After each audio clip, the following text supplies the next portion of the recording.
Cinema release అవబోతుంది. అంతకుముందు ఆహ్, మీతో ఒకసారి కొంచెం చిట్ చాట్ లాగా ఒక మీటింగ్ అరేంజ్ చేద్దాం పిఆర్ఓలు అంటే then we have came out and thanks for coming అండి. సప్తగిరి ఒక నిమిషం మాట. థ్యాంక్ యూ అన్న, వచ్చినందుకు మీకు చేతులు జోడించి నమస్కరిస్తున్నాను. 23 ఇన్నాళ్ళు సప్తగిరి ఒక కమెడియన్గా చూశారు. జీవితంలో మరో మెట్టు ఎక్కుదామని ఆత్మవిశ్వాసంతో అడిగేస్తున్నాను. దానికి మీ సపోర్ట్ ఎప్పుడు ఉంటుందని కోరుకుంటున్నాను. థ్యాంక్ యూ అన్న. యాక్చువల్గా నేను ఇండస్ట్రీకి డైరెక్టర్ అవుదామని వచ్చాను. సిన్సియర్గా ఒక 7 years అసిస్టెంట్ డైరెక్టర్గా పనిచేశాను. బొమ్మరిల్లు, పరుగు, ఏ ఫిలిం బైరవింద్ వీటన్నిటికీ అసిస్టెంట్ డైరెక్టర్గా పనిచేశాను. సో నేను హైదరాబాద్ సినిమా పరిశ్రమకి వచ్చిన ఉద్దేశం అయితే మాత్రం నేను డైరెక్టర్ అవుదామని. బట్ అనుకోకుండా ఒక స్వీట్ యాక్సిడెంట్ కమెడియన్ చేశారు నన్ను. నా బాడీ లాంగ్వేజ్, నా మాట తీరు ఇవన్నీ చూసి చాలా కామిక్గా ఉందని బొమ్మరిల్లు భాస్కర్ గారు నన్ను పరుగు సినిమాలో ఒక చిన్న క్యారెక్టర్ చేయించారు. ఆ సినిమా పెద్ద హిట్ అవడంతో ఏదో వాళ్ళకున్న సెంటిమెంట్ ప్రకారం బొమ్మరిల్లు సినిమా హిట్ అవడంతో పరుగు సినిమాలో ఫుల్ లెంత్ క్యారెక్టర్ చేయించారు. అది కూడా హిట్ అవడంతో నాకు మంచి పేరు వచ్చింది. సో దాంతో ఆ తర్వాత కంటిన్యూస్గా చిన్న గ్యాప్లో చిన్న క్యారెక్టర్లు చేస్తూ వచ్చాను. ఆ కమెడియన్గా నేను సక్సెస్ అవుతున్న ఆ వేలోనే అనుకోకుండా ఇంకో బిగ్ బ్రేక్ దొరికింది. ఆ సినిమా ప్రేమ కథా చిత్రం. దాని నుంచి చాలా బిజీ అయ్యాను. సో ఈ వేలోనే కొంచెం అసిస్టెంట్ డైరెక్టర్గా తగ్గించడం, అటు ఇటు బిజీ అయిపోవడం వల్ల దానికి కొంచెం దూరం అయ్యాను. బట్ ఈ కమెడియన్గా చేస్తూ అంటే నేను ఆర్టిస్ట్ అవుదామనే మాత్రం ఇండస్ట్రీకి రాలేదు. బట్ అనుకోకుండా వచ్చిన అవకాశంలో ఈ కమెడియన్గా చేస్తూ నాకే తెలియని ఒక చిన్న మొనాటిమి వచ్చింది. సో ఎలాగో చేస్తున్నాం, మిగిలిన కూడా నేను చేయగలను అనే ఒక నమ్మకం నాకు మనసులో 100% ఉండేది. అంటే మీన్స్ కామెడీ కాకుండా ఈవెన్ సెంటిమెంట్ కానీ, ఎమోషన్ కానీ అండ్ డ్యాన్సులు కానీ ఇవన్నీ కూడా చేయగలనే నమ్మకంతో, ఒక ఆత్మవిశ్వాసంతో ఆ కమెడియన్ జాబ్ కొద్దిగా బోర్ కొట్టి ఇటు సైడ్ వచ్చాను. సో నాకు కావాల్సిన కథ ఒకటి ఎంచుకున్నాను. ఈ దారిలో మీ ముందుకు వచ్చాను. లేదన్నా 100% ఇప్పుడు కమెడియన్గా కూడా మంచి సినిమాలు చేస్తున్నాను. కళ్యాణ్ కృష్ణ గారి డైరెక్షన్లో, సోగ్గారి చిన్న డైరెక్టర్ డైరెక్షన్లో Annapurna studios full length comedy role చేస్తున్నాను.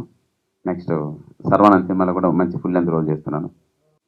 ప్రతి ఒక్కరు అన్నారన్న, ఆ విషయం అయితే అన్నారు, కమెడియన్గా బాగుంది, కమెడియన్గా జాబ్ కూడా బాగా నిండుతుంది, ఈ పొజిషన్లో ఎందుకు ఇలా చేస్తున్నామని అందరూ అడిగారు.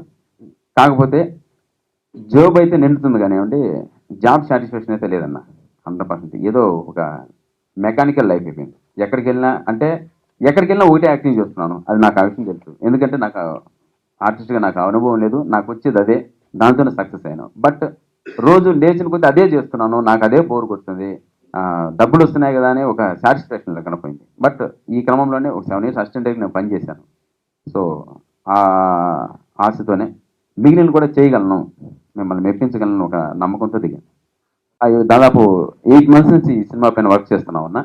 100% అంటే అంతకుముందున్న అంటే మా డైరెక్టర్ కానివ్వండి, మా ప్రొడ్యూసర్ కానివ్వండి, నీ పైన ఇంత బడ్జెట్ పెడుతున్నాం, బట్ మాకు 100% ఇంతకుముందు మేము చూసిన సప్తగిరి ఈ సినిమాలో చూడకూడదు, దానికోసం స్క్రిప్ట్ రెడీ చేశాను. నేను కూడా దాంట్లో 100% స్క్రిప్ట్లో ఇన్వాల్వ్ అయినాను.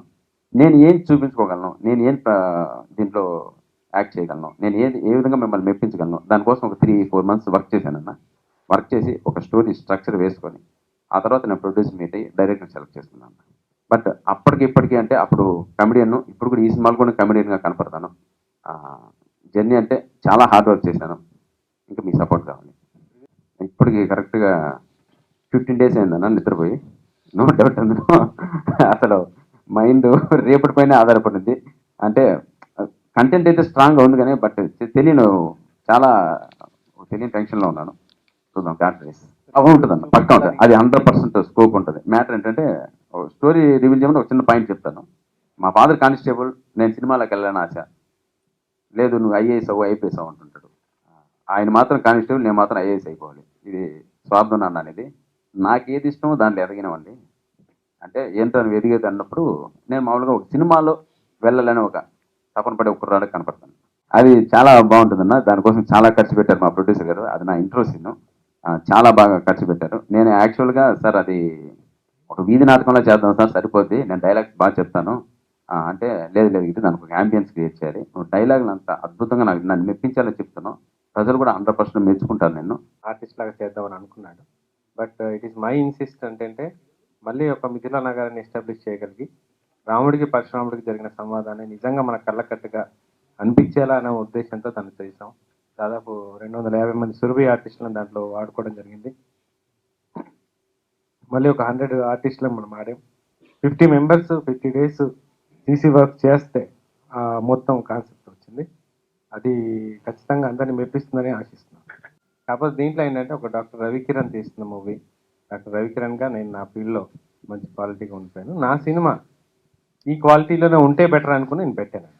అది ఎందుకు పెట్టాము అంటే అదొక ప్యాషన్. ఆ డబ్బు వస్తుందా లేదా అని నేను ఎప్పుడు ఆలోచించలేదు. ఒక మంచి సినిమాని మనం తీయగలిగాలి. ఒక డాక్టర్ గారి సినిమా మనం చూసినప్పుడు ఆ క్వాలిటీ కనబడుతుంది. అండ్ అన్నింటికీ మించి ఆత్మసంతృప్తి అండి. అంతకు మించి నేనేం చెప్పలేను. ఆయన ఏ రోజు ఇన్సిస్ట్ చేయలేదు, but still I went for that. యాక్చువల్గా సప్తగిరి నా పేషెంట్, ఆయన ఆల్రెడీ చెప్పున్నాడు. ఆ పేషెంట్ నుంచి నాకు బెస్ట్ ఫ్రెండ్ అయ్యాడు. ఆ తర్వాత తను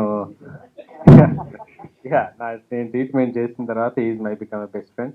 మాది ఒక 4 years 3 years నుంచి ఉన్న జర్నీ అండి.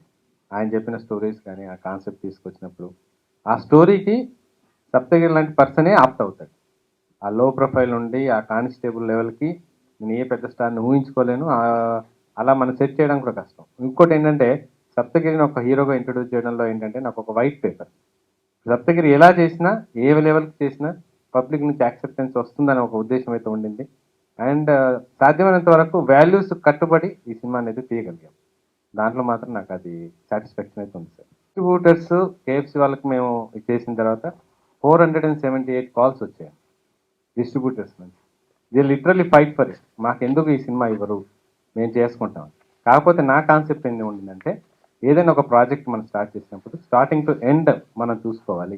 ప్రతి డెప్త్ మనకు తెలియగలిగితేనే నెక్స్ట్ సినిమాలో నేను ముందుకెళ్ళగలను అన్న ఒకే ఒక ఉద్దేశంతో నేను అది ఎవరికి ఇవ్వలేదండి, ఓన్ రిలీజ్. రెండోది ఏంటంటే మీరే అన్నారు సప్తగిరి మీద ఇంత ప్రాజెక్ట్ పెట్టాం, బడ్జెట్ పెట్టాం, సినిమా బాగుంది, ఎక్సలెంట్గా ఉంది, ప్రాబ్లం లేదు. కానీ రేపేమైనా ఏదైనా అయితే డిస్ట్రిబ్యూటర్స్ నష్టపోకూడదు.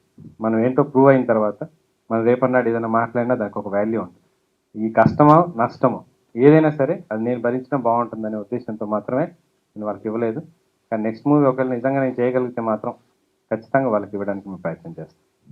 దాదాపు 2.5 minutes ఉన్న 2.5 hours ఉన్న సినిమాలో 10 minutes ఆఫ్ బిట్ ఆ సోల్ ఆఫ్ ద మూవీ తీసుకుని మిగతాది మొత్తం స్వతహాగా ఈయన వర్క్ చేయటం, స్క్రిప్ట్ మొత్తం వర్కౌట్ చేసి తెలుగు నేటివిటీకి వర్కౌట్ చేసాం. తమిళ్ మాతృక అనేది పూర్తిగా సీరియస్ టైప్ ఆఫ్ సినిమా అండి. And this one is hilarious, sentimental, responsible, message oriented thing నా సినిమాని నేను నమ్ముతున్నాను. దాదాపుగా మీరు అడిగినట్టు మాతృకతో పోలిస్తే ఎంతవరకు బెటర్మెంట్ అయింది అంటే యాజ్ ఏ ప్రేక్షకుడుగా, యాజ్ ఏ న్యూట్రల్ పర్సన్గా నేను చెప్పడం 90% బెటర్మెంట్ అయితే తీసుకొచ్చాం. ఇది నేను చెప్తే ప్రీ జడ్జిమెంట్ ఇచ్చినట్టు అవుతుంది. మీ వ్యూస్ నేను కొంచెం వరకు ఇన్ఫ్లుయెన్స్ చేసినట్టు ఉంటుంది. ఫర్ దిస్ మీరే చెప్పాలి సార్. ఫర్ మీ ఈ రోజు కూడా నా మొహంలో ఆ స్మైల్ ఉంది అంటే సంథింగ్ వైజ్ ఈ డన్ ఇట్. దానికి జస్టిఫికేషన్ అయితే ఉండింది. అది నా సినిమా అయినా ఎవరైనా సరే నేను నమ్మే పాలసీ ఏంటంటే 59 రోజులు షూటింగ్ జరిగింది సార్. ఆయన షార్ట్స్లో జస్టిఫికేషన్ చేయకపోయినట్లయితే లేదా ఆ సాటిస్ఫాక్షన్ నాకు కనబడకపోయింటే 59 రోజులు రన్ అయ్యేది కాదు. అదేదో 30 daysలో 40 daysలో కట్ ఆఫ్ అయిపోయింది. ఎస్పెషల్లీ మాకు ఛాలెంజ్ ఎక్కడ వచ్చిందంటే సెంటిమెంట్ సీన్లో, ఎమోషనల్ సీన్స్లో సప్తగిరితో పలికించడం కొంచెం కష్టమైంది. రెండోది సాంగ్స్ దగ్గర ఆయన బాడీని మొత్తం వంచేసాం.